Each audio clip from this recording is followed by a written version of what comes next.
اللہ کے محبوب علیہ السلام نے ارشاد فرمایا 4 چیزیں اگر کسی کو مل جائیں تو وہ اس کی خوش بختی سے ہیں۔ ان میں سے ایک الدار الواسع، کشادہ گھر، دوسرا وزوجۃ حسنہ، صالحہ پاکیزہ عفت مآب نیک فرما بردار بیوی اس سے مراد ہوتی ہے۔ بیوی کا صالحہ ہونا، خوبصورت ہونا، نیک ہونا، فرما بردار اور مطیع ہونا، خاوند کے اوپر تحکم کا مزاج نہ رکھنے والی ہونا، خاوند کے مال میں اور اس کی آبرو میں خیانت کرنے والی نہ ہونا، یہ بیوی کی خوبیاں ہیں۔ ایک روایت میں آیا کہ جب تم اسے دیکھو تمہیں خوش کر دے، اور ایک روایت میں صالحہ بیوی کی تعریف یہ کی گئی جو دینی امور میں تمہاری مددگار ہو۔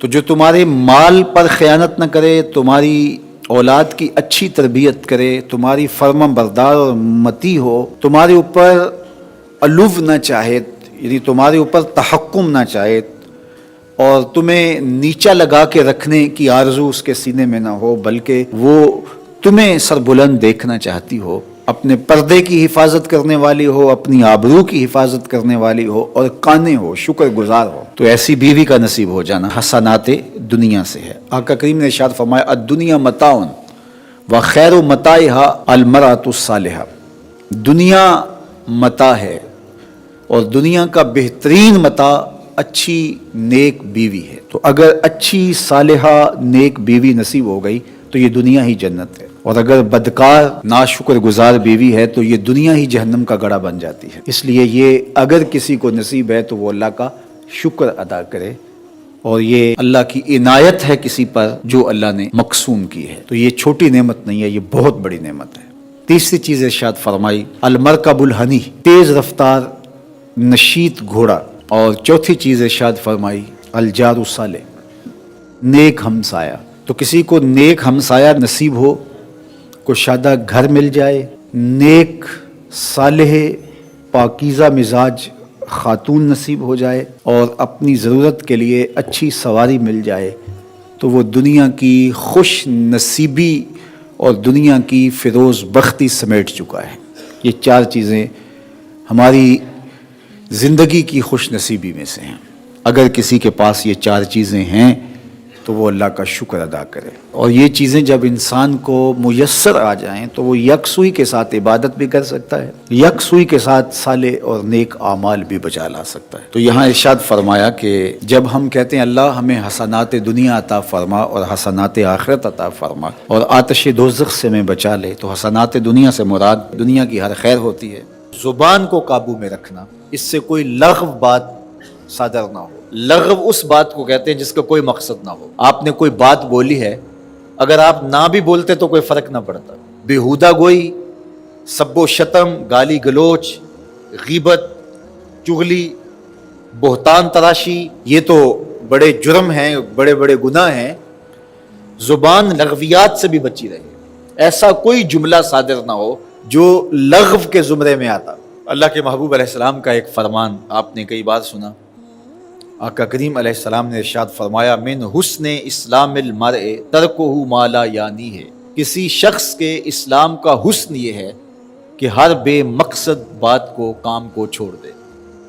جو لا یعنی ہے، جس کا کوئی مقصود نہیں ہے، تو اس کو ترک کر دے۔ تو ہر قول، ہر عمل، ہر رویہ، ہر حرکت و سکنت جو بے مقصد ہو اس کو ترک کر دینا چاہیے۔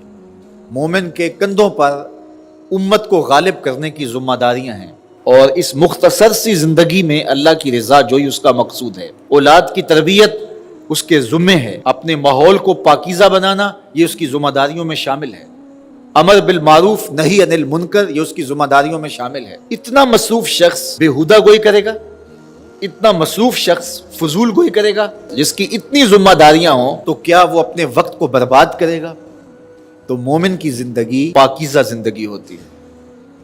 اللہ تعالیٰ جل شانہ نے فرشتہ مقرر کیا ہے، زبان سے جو لفظ نکلتے ہیں، جو کلمات جاری ہوتے ہیں وہ لکھ لیتا ہے۔ ایک ایک چیز ہماری لکھی جا رہی ہے۔ کبھی میں اور آپ اپنا تجربہ خود بھی کریں، ایک دن سویر سے لے کر شام تک ہماری جو روٹین کی زندگی گزرتی ہے اس میں جو جو ہم نے کیا اس کو لکھیں کہ آج میں نے یہ کیا، یہ بولا، یہ بات کی، یہاں گیا، یہ کھایا، یہ پیا، یہاں بیٹھا، سارے دن کی تفصیلات لکھیں اور پھر شام کو دیکھیں کہ اس میں لغو کیا ہے، تو بہت ساری چیزیں لغو ملیں گی۔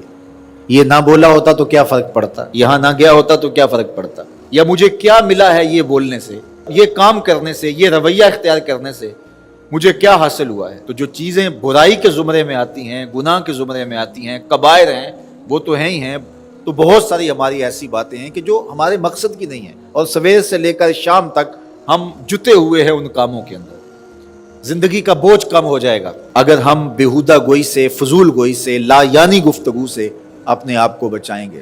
جیبوں کو ہم خالی کرتے ہیں تو کتنی چیزیں ہم نکال کر کے جو ہیں وہ پھینک دیتے ہیں کہ یہ چیزیں ہماری ضرورت کی نہیں ہے، خام خواہ کا بوجھ اٹھایا ہوا ہے۔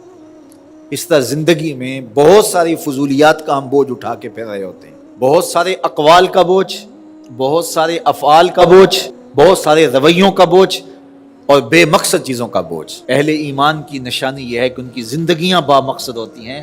فلاح کامیابی اسی کو ملتی ہے جو لا یعنی کام نہیں کرتا اور وہ ایک ایک لمحے کی قدردانی کرتا ہے۔ سب سے قیمتی سرمایہ ہمیں ایمان کے بعد جو یہاں دیا گیا ہے وہ وقت ہے۔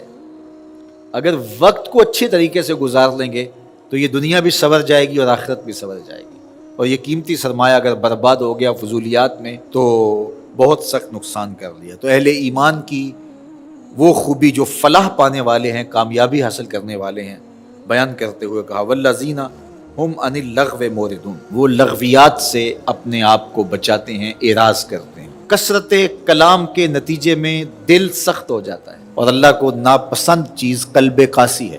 سخت دل اللہ کو ناپسند ہے، نرم دل اللہ پسند کرتا ہے، رقیق القلب لوگوں کو اللہ پسند کرتا ہے۔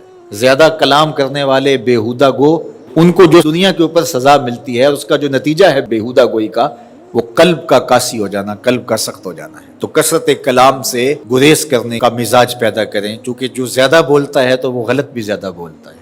ہاں جہاں بولنا ضروری ہو وہاں ضرور بولا جائے۔ اللہ جل شانہ ہم سب کو زندگی کو با مقصد بنانے کی توفیق عطا کرے۔